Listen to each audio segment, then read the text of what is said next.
Hello everyone, welcome back to my YouTube channel. So finally वो दिन आ गया जब मैं वापस छोड़ के जा रही हूँ और बस सामान पैक कर लिया। मुझे बगल वाली भाभी चॉकलेट दे के गई अन्नू के लिए, तो वही मैं सोच रही थी कैसे निकलूँ यहाँ से, क्योंकि बहुत इमोशनल फील हो रहा था। लेकिन मैंने कोशिश किया कि नहीं होना, स्ट्रॉन्ग बन के जाना है, क्योंकि ये तो चलता ही रहता है। ये मेरे लिए आदत जैसी बन गई है, कभी ये शहर कभी वो शहर।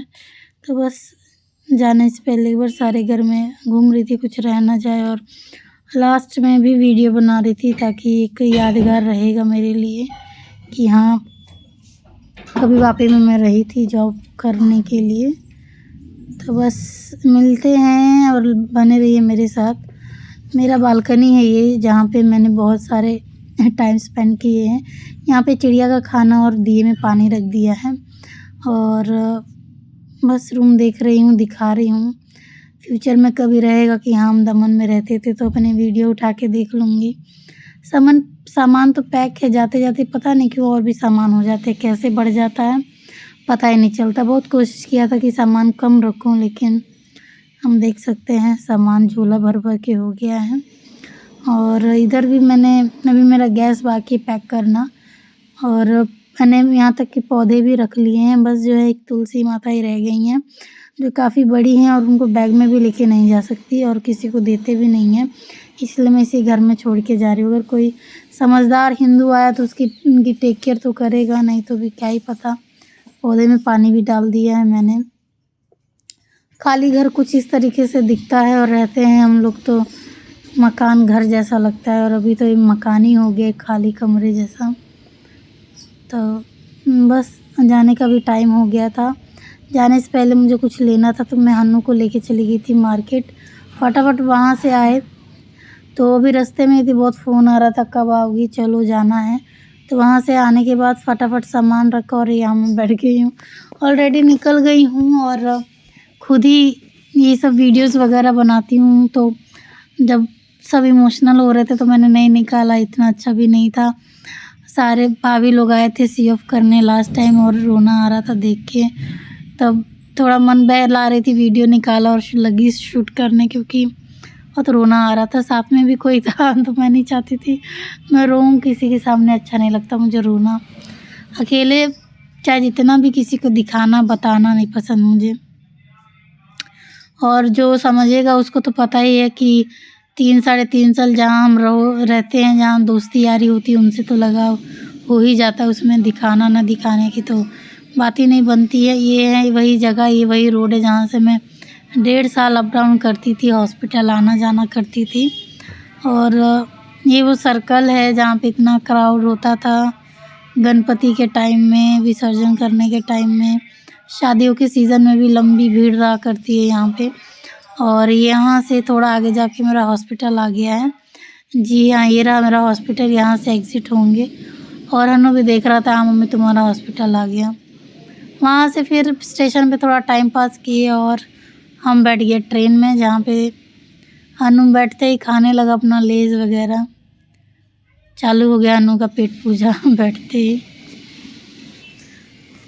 पहले तो ट्रेन की जो टिकट थी आरएसी थी, बट टीटी से बात करके फाइनली मुझे फुल सीट मिली। और जब सीट मिली तो ऐसा मिला कि बस खाना वाना खा के मैं तो सो गई, क्योंकि काफ़ी देर से एक ही सीट पे मैं और अनु सुकड़े से बैठे थे, एकदम सुकुड़ के। क्योंकि सामने वाला भी कोई जेंट्स था और उसकी भी हाफ सीट थी, वो जाने वाला था जम्मू। मतलब स्टार्टिंग से लेके एंड तक अगर सीट नहीं देता तो बाप रे बुरा हाल हो जाता, क्योंकि मैं सोचती कि अगले दिन उतर जाएगा, लेकिन नहीं, तो जम्मू तक जाने वाला था। तो खैर सीट मिल गई थी, और मुझे तो सीट मिलते ही मैं खाना वाना खा के मस्त सो गई थी। उसके बाद तो घर से भी किस किस का फ़ोन आया, उठा ही नहीं पाई। और यहाँ पे अन्नू को देखो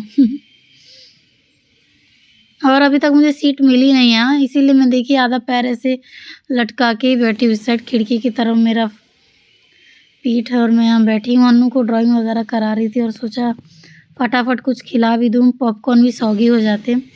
और नज़ारे भी ले रहे थे बहुत मस्त। पता नहीं कौन सी नदी थी, बट नदी आई, मुझे लगा दिल्ली विल्ली भी होके आऊँगी, लेकिन बीच में सूरत के बाद वडोदरा ही नहीं आया। सूरत के बाद फिर उन्होंने पता नहीं कौन सा रूट लिया, जो राजस्थान वगैरह घूमते हुए आई हूँ मैं इस बार तो।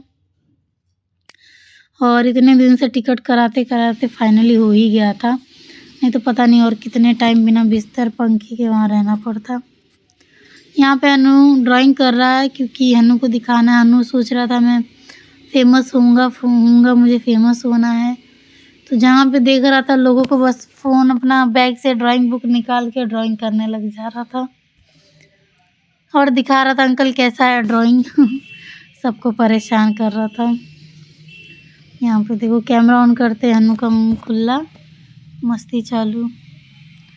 खैर अनु है तो टाइम पास हो रहा, नहीं तो और नहीं हो पाता, बैठे बैठे करीती ही क्या। और ट्रेन था मेरा 2 बजे का, टीटी तो आया था 6 बजे के करीब। वो भी अगल बगल में और भी लोगों का रेसी था, वो लोग बोल रहे थे सर टिकट, तो चिल्ला रहा था। लेकिन फिर मैंने बोला मुझे तो बोलना पड़ेगा, आदमी को चलता है, लेकिन आदमी के साथ एक जेंट्स का नहीं चलता। एक तो उसको सर्दी जुकाम भी था, छींक पे छींक रहा था। तो मैंने बोला भैया मुझे दो, तो फिर उन्होंने बोला हाँ ठीक है देखता हूँ। फिर एक टिकट मिला तो उसको शिफ्ट किए और मैं और अनु फिर मिले इस सीट पे, मस्त बैठ के आए। नीचे पुल था, अनु को दिखा रही थी मैं, अनु देखो बहुत सारे नदी आ रहे थे रास्ते में, पता नहीं कौन कौन सी नदियाँ थी और पुल। अगर यही स्लीपर में होते तो सारे सिक्का फेंकते, मन्नत मांगते। तो पता नहीं कौन सा पुल था, फिर भी लोग ऐसे ही करते एक को देख के।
फिर हो गई सुबह, यहाँ पे ब्रश करके मैं हो गई तैयार, मुँह हाथ धो के कंघी करके, क्योंकि दोनों तरफ से बाल निकले हुए थे और अनु को ठंड लग रही थी, इसको भी स्वेटर वगैरह पहना दिया था सुबह सुबह। और अनु तो बीच में 4 बजे सो के उठ के कह रहा मम्मी तो अभी भी रात हो गई है मम्मी, सुबह नहीं हो रही है। क्योंकि 6 बजे ही सो गया था और रात होती है बड़ी, 6 बजे सो के फिर सुबह 4 बजे उठ के कह रहा मम्मी मम्मी ये तो अभी भी रात है। मैंने बोला बेटा सुबह के 4 बजे सो जा। फिर सुबह ही 6 बजे फिर वापस उठा। फिर मैं बोली ठीक है बेटा मैं ब्रश करके आती हूँ, ब्रश करोगे नहीं? तो मैंने सोचा ठीक है मैं ही ब्रश करके आती हूँ। ब्रश करके आई, कंघी वंगी, फेस वॉश धुला। ऐसी जगह सीट थी ना कि कोई जल्दी ना चाय वाला आ रहा था ना पानी वाला, बुरा हाल हो गया था बैठे बैठे। मतलब 2 बजे की बैठी बैठी पानी मुझे मिला 6 बजे। शुक्र है खाने के टाइम ही पानी और खाना दोनों साथ में मिल गया मुझे, तो रात कटी। फिर सुबह भी मुझे 10-11 बजे के बाद ही पानी मिला, लंच टाइम होने वाला था तब जाके। और यहाँ पे अनु की उछल कूद देखो, पूरी सीट खाली हो गई। रात भर का बस था टेंशन, रात भर के लिए सबको सीट चाहिए। दिन की बात होती तो आप देख सकते हो, जब मैं आई थी पूरा फुल था, पर सब का सब खाली हो गए ट्रेन। और अनु मस्ती कर रहा है, इधर उधर चढ़ रहा है। ये है कि इस बार उसने बहुत कम परेशान किया मुझे। मैंने घर पे ही बोला था बहुत पीटूंगी बहुत दूंगी, इसलिए आराम से रहना। यहाँ पे टाइम पास क्रेविंग हो रही तो चॉकलेट खा रही हूँ और शायद चॉकलेट ज़्यादा ही हो गई है। खा खा के पूरा मुँह मीठा हो गया है। जितनी कैलोरीज घटाई नहीं उतनी तो ट्रेन में बैठे बैठे बढ़ा ली हूँ लग रहा है। नींद भी आ रहा लेकिन इसको उछल कूद करते हुए छोड़ के कैसे सोऊं। और एक तो सब लोग मेरी ट्रेन जो बोगी थी उसमें सब उतर गए थे। कोई लेडी थी नहीं, एक मैं थी, मेरा बेटा था, बच्चे में, औरत में, बाकी सब बूढ़े आदमी। कई लोग जा रहे थे वैष्णो माता, तो वो लोग थे तो अनु उसके साथ खेल रहा था तो टाइम मेरा स्पेंड हो गया थोड़ा बहुत। और उसको भी देख रहे थे, मैं ढूंढ रही थी अनु तो लोग कह रहे थे टेंशन मत लो हमारे पास बैठा है। तो ऐसे ही करके मस्ती और हमारा टाइम बीता। फिर हमारा आ गया लंच, खाना खाया मैंने और हन्नू ने। लंच भी रात का ठीक था, सुबह का थोड़ा सा ठीक नहीं था, 1-2 सब्ज़ी, बट खाने पेट भरने के लिए तो खाना ही पड़ेगा। तो यहाँ पे मैंने पनीर की सब्ज़ी, छोले, दाल और चावल थे, साथ में था ये मूली। पंजाब के साइड थोड़े एंटर हो गए तो अभी सैलेड में मूली मिली मुझे। और यहाँ पे मैं दिखा रही थी कि सबका लग रहा है गेहूँ का मतलब जो फसल है वो भी इन्होंने डाल दी है। और हमारे इधर तो अब फरवरी तक, लास्ट टाइम मैं गई थी गाँव तो फरवरी मार्च तक सरसों के जो फूल हुए थे वो निकले थे। यहाँ तो अभी से रेडी है सब, सरसों की खेती भी डन। बस 1 महीने में तो दिसंबर लास्ट तक तो कट भी कर देंगे ऐसा लग रहा था। और कहीं बीच में मैंने देखा कुछ और थे जो सरसों के खेत से जो सरसों का साग है वो निकाल रहे थे, तो बहुत अच्छा लगा। तो मैंने सोचा इसको भी रिकॉर्ड कर लिया जाए।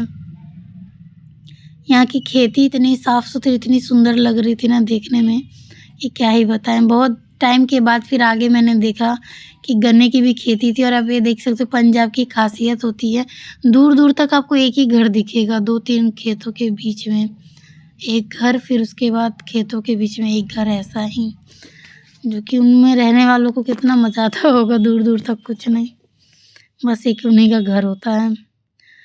घर भी आप देख सकते हो, मतलब देख के ही पता लग गया था कि मैं पंजाब में ही हूँ। एंटर तो कर ही लिया मैंने। बहुत सारी नदियाँ भी थी देखने के लिए और बस बाहर देख के टाइम पास कर रही थी। वीडियो अच्छी लगी तो लाइक